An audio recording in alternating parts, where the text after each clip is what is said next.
تو میں نے کہا سب سے پہلے میں آپ لوگوں سے یہی شیئر کروں۔ رہنے دو آپا، تم سے نہیں ہوگا، لاؤ مجھے دو۔ امبر نے 6 مہینے کے بیٹے کا پیمپر کومل کے ہاتھ سے جھپٹتے ہوئے کہا۔ کومل جو بہت دیر سے بچے کی معصوم حرکتوں سے لطف اندوز ہو رہی تھی اور اب اس کا پیمپر اٹھا کر بدلنے کے لیے تیار تھی، ایک دم سے چونک کے بہن کی طرف دیکھا اور اس وقت تک امبر کے ہاتھ سے پیمپر لے چکی تھی۔ اس اچانک صورتحال سے کومل کا دل ایک دم دھڑکا، پھر جیسے ہی اس کے حواسوں نے کام کرنا شروع کیا، اس کی بڑی بڑی آنکھیں آنسوؤں سے بھر گئیں۔ اس نے جلدی سے آنسو پوچھے اور اپنے کمرے میں چلی گئی۔ اتنی دیر میں امبر کو بھی غیر ارادی طور پہ کی گئی غلطی کا احساس ہو گیا اور وہ سب چھوڑ چھاڑ دوڑ کے بہن کے کمرے میں گئی اور اس سے لپٹ گئی۔ اللہ میری پیاری آپی، ویری سوری، پلیز مجھے معاف کر دو۔ وہ بری طرح سے بہن سے لپٹی، اس کے ساتھ رو رہی تھی، مگر کومل کے آنسو تھم ہی نہیں رہے تھے۔ لگتا تھا وہ سیدھا جا کے اس کے دل کے اس حصے پہ لگائے جسے وہ بہت چھپا کے سب سے بچا کے رکھتی تھی، دکھتا ہوا وہ حصہ جو چوٹ لگ جانے کی ڈر سے چھیڑا نہیں جاتا۔ امبر انجانے میں اس حصے کو نہ صرف چھیڑ چکی تھی بلکہ شدید چوٹ پہنچا چکی تھی۔ کیا ہوا بھائی؟ سحر نے کمرے میں داخل ہو کر حیرانی سے پوچھا۔ وہ سر سے پیر تک پیلی ہو رہی تھی، پیلا گوٹے کا جوڑا، ہاتھوں میں گیندے کے پیلے پھولوں کے گجرے، کانوں میں پیلے پھولوں کی بالیاں اور اس کے پاس سے پیلے اپٹن کی خوشبو اٹھ رہی تھی۔ دونوں کو روتا دیکھ کر اس نے خیال کیا کہ شاید اس کی رخصتی کی وجہ بہنوں کو غم زدہ کر رہی ہیں۔ وہ بھی ان سے لپٹ کے رونے لگی۔ اس کے وجود سے اٹھنے والی خوشبو نے کومل کو اور بے چین کر دیا۔ امبر جاؤ مننے کو دیکھو، اس نے زبردستی اپنے آپ کو چھڑاتے ہوئے کہا۔ کل سب سے چھوٹی سحر کی رخصتی تھی اور وہ اسے زیادہ دکھی نہیں کرنا چاہتی تھی۔ کل سحر بھی پیا دیش سدھار جائے گی اور پھر وہ ہوگی اور اس کی سوچیں۔ بھابھی اپنے میاں بچوں میں مصروف، امی ابو کے اپنے کام، اور وہ کچھ ڈھونڈتی سارا دن گھر کے کونوں خدروں میں بے مقصد گھومتی پھرتی رہے گی۔ معاشرے میں پلنے والی مخصوص سوچ اور محدود مشاہدے کسی کی پوری زندگی کو کیسے تباہ کرتے ہیں، کومل اس کی واحد مثال نہیں تھی۔ پیدا ہوئی تو ماں باپ کیا اس کے حسن کو دیکھ کر ساری دنیا اشش کر اٹھی۔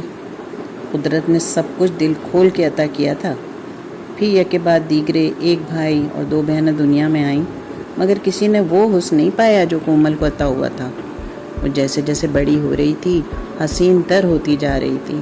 اسکول سے کالج میں پہنچی تو سب کی نگاہوں کا مرکز، کوئی ٹیچر اسے بہو بنانے کے لیے تڑپ جاتی تو کوئی کلاس فیلو بھابھی بنانے کے لیے رشتہ لے آتی۔ کومل کو ہوش سنبھالنے کے بعد سے ہر نظر میں اپنے لیے ستائش دیکھنے کی عادت ہو گئی تھی۔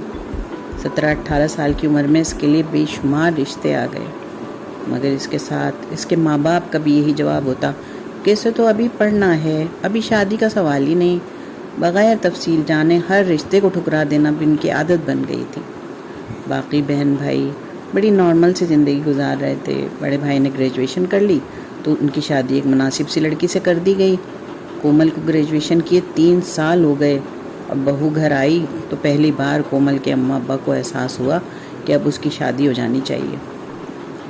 ادھر ادھر کہنا شروع کیا، خاندان والوں کے کان میں بات ڈالی گئی، رشتے والیوں سے رابطے ہوئے اور محلے پڑوس تک بھی رسائی ہوئی تو لوگوں کا آنا شروع ہو گیا۔ روز ہی شام کی چائے پہ اہتمام ہونے لگا، مگر کوئی رشتہ بھی کومل کے حسن و خوبصورتی کے مخصوص معیار کا نہیں تھا۔ کوئی شریف تھا تو پڑھا لکھا کم تھا، جو پڑھا لکھا تھا وہ معمولی شکل و صورت کا تھا، کہیں پیسہ نہیں تھا تو کہیں خاندان میں کمی تھی۔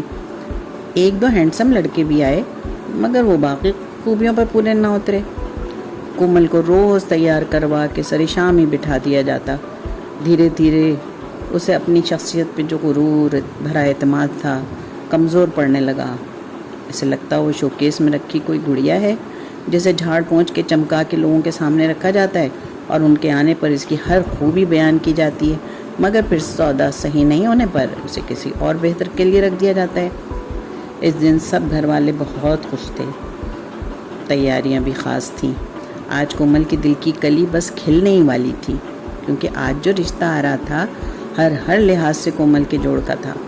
سب کو لگ رہا تھا آج امی ابو اور کومل تینوں اس رشتے کو شرف قبولیت بخش دیں گے۔ اور شام کو لوگ آ گئے۔ لڑکا بالکل ویسے ہی تھا جیسے تصویر میں دکھتا تھا، بلکہ اس سے کچھ زیادہ ہی ہینڈسم اور کم عمر۔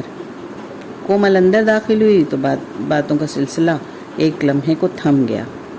لڑکا، اس کی والدہ اور بہن نے بیک وقت بغیر کسی ہچکچاہٹ کے اس کا جائزہ لینا شروع کر دیا۔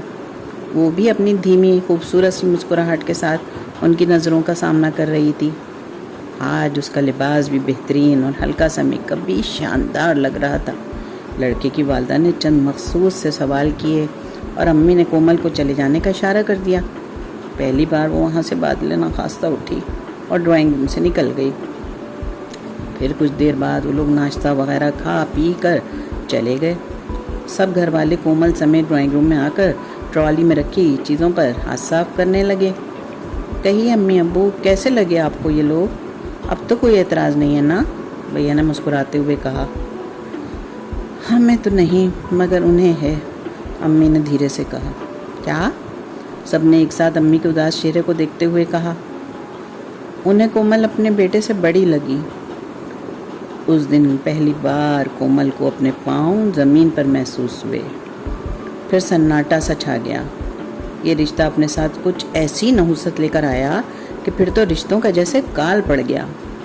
یہ امی کا خیال تھا، مگر اصل وجہ یہ تھی کہ خاندان اور جاننے والوں کو تو بغیر کسی مروت کے صاف منع کر دیا گیا تھا، اور رشتے والے رشتے بھیج بھیج کے تھک چکے تھے، اور اب ابا بھی رشتے والوں کو مزید فیس دینے پر تیار نہ تھے کہ پہلے ہی ایک کثیر رقم اس مد میں خرچ ہو چکی تھی۔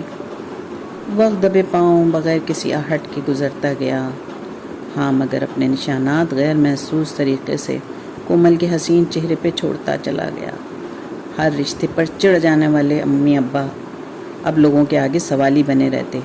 کوئی آتا یا کہیں جاتے، یہاں تک کہ راستے میں دو گھڑی کو کسی آشنا سے ملاقات ہوتی تو دو چار باتوں کے بعد کومل کی طرف توجہ ضرور دلائی جاتی، مگر لگتا تھا قدرت نے بیش بہا خزانے لٹانے کے بعد اب اپنا ہاتھ کھینچ لیا تھا اور کسی اور قدردان کی طرف متوجہ ہو گئی تھی۔ کومل نے چھوٹی امبر کی گریجویشن کرتے ہی پہلے مناسب رشتے پر ہاں کومل سے چھوٹی بہن امبر کے گریجویشن کرتے ہی پہلے مناسب رشتے پر ہاں کر دی گئی، اور یوں اپنی صحیح عمر میں اپنے گھر کی ہو گئی اور دو پیارے پیارے بچوں کی ماں بھی بن گئی۔ کومل کی حسین آنکھوں میں ایک ویرانی بھری حسرت جیسے مستقل اتر آئی۔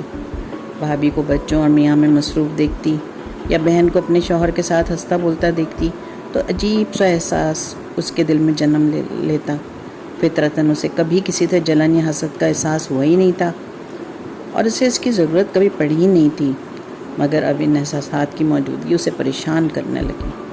جب بھابھی کبھی کھلتے سے رنگ کا جوڑا پہن کر ہنستی ہوئی اپنے کمرے سے نکلتی تو کومل کا جی چاہتا ان کی ہنسی ان کے لبوں سے چھین کر اپنے ہونٹوں پر سجا لے، مگر پھر وہ شرمندہ ہو کر پلٹ جاتی، کہیں کوئی اس کی خواہش کو اس کے چہرے پہ پڑ نہ لے۔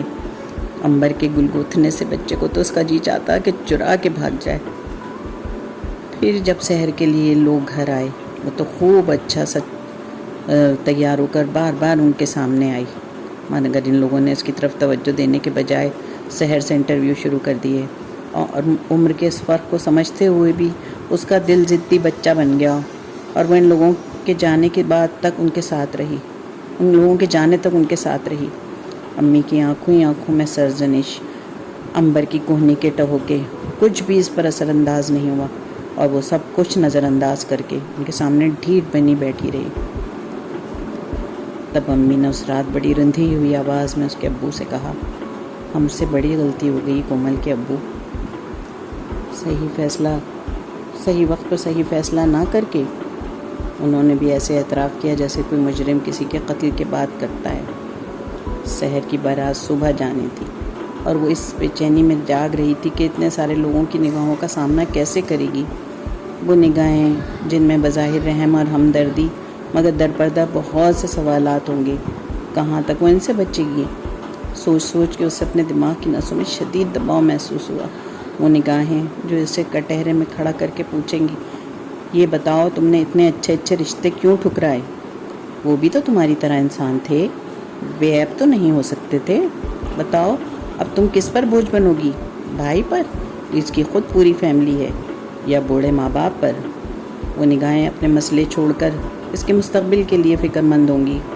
وہ کہنا بھی چاہے گی کہ مجھے میرے حال پر چھوڑ دو، میں اپنا فیصلہ خود بھی کر سکتی ہوں، مگر وہ فارغ نگاہیں بس اس کا ہی طواف کرتی رہیں گی۔ وہاں اس شادی ہال میں کوئی کھنا کترا بھی تو نہیں ہوگا جہاں جا کے وہ منہ چھپا سکے۔ پھر ایک نیند سے آری بے کیف سی رات میں اس نے سوچا کہ اسے جاب کر لینا چاہیے۔ صبح بھیا سے کہوں گی میرا سی وی بنا دے اور ماسٹرز بھی شروع کر دوں گی۔ تھوڑا سا اطمینان ہوا تو نیند بھی آ گئی۔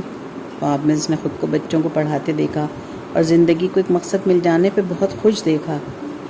ایک دو دن بعد امبر اپنے سسرال سے گھر آئی۔ شام کو امی اور امبر کمرے میں باتیں کر رہی تھیں۔